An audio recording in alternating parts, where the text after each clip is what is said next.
Hello everyone. In the last video we discussed about the cross multiplication method. So today we are going to see how it can be used as a shortcut method.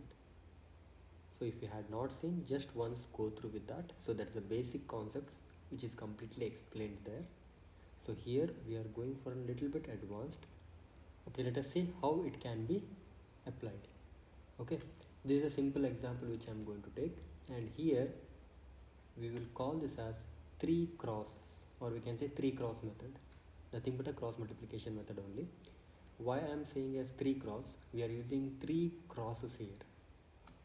So these cross we will use one by one to find out our products. So let me rewrite it. So make sure one thing, all the terms should be in the left hand side. So let us use the first cross. See, first cross you can see it's a smaller cross. It is for the last two terms. So as you can see here, correct?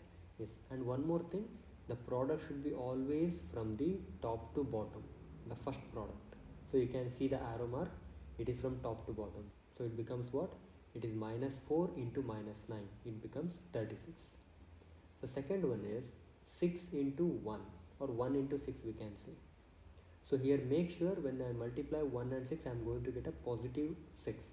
So when I am writing it, I have to take an opposite sign. So you can see here. So minus 4 into 9 I got plus 36, I wrote as it is. But the second product, which is from bottom to top, the arrow mark you can see, there I got plus 6, but I wrote minus 6. So let us go to the second cross. Second cross looks like bigger, right, compared to the other two.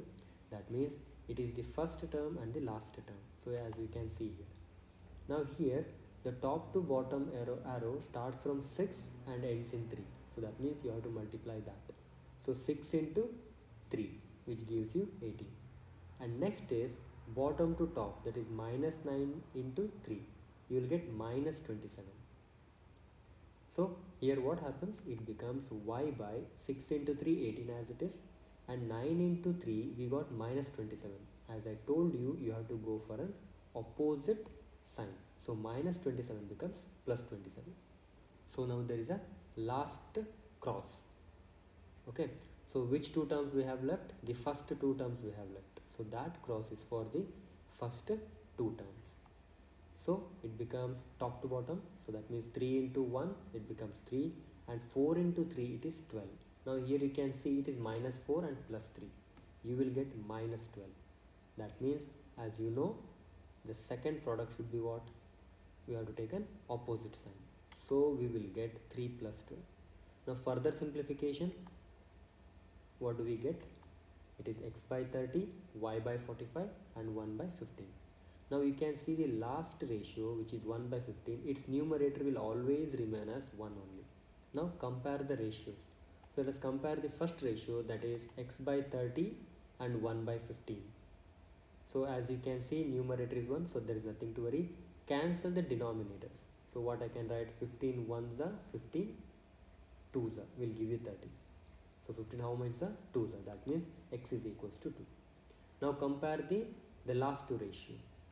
This is y by 45 equals to 1 by 15. So cancel the denominator. So 15 how much is? It is 3s are. So it becomes y is equal to 3. So it is the shortest way if you avoid some unwanted calculations. If you see the previous video where it is detailedly explained, so there we have done each and every calculation. Because of that reason it becomes lengthy. So if you avoid all those calculations, if you write the products directly, so it is one of the shortest method in finding the variables. Okay, thank you. Hope you are understood.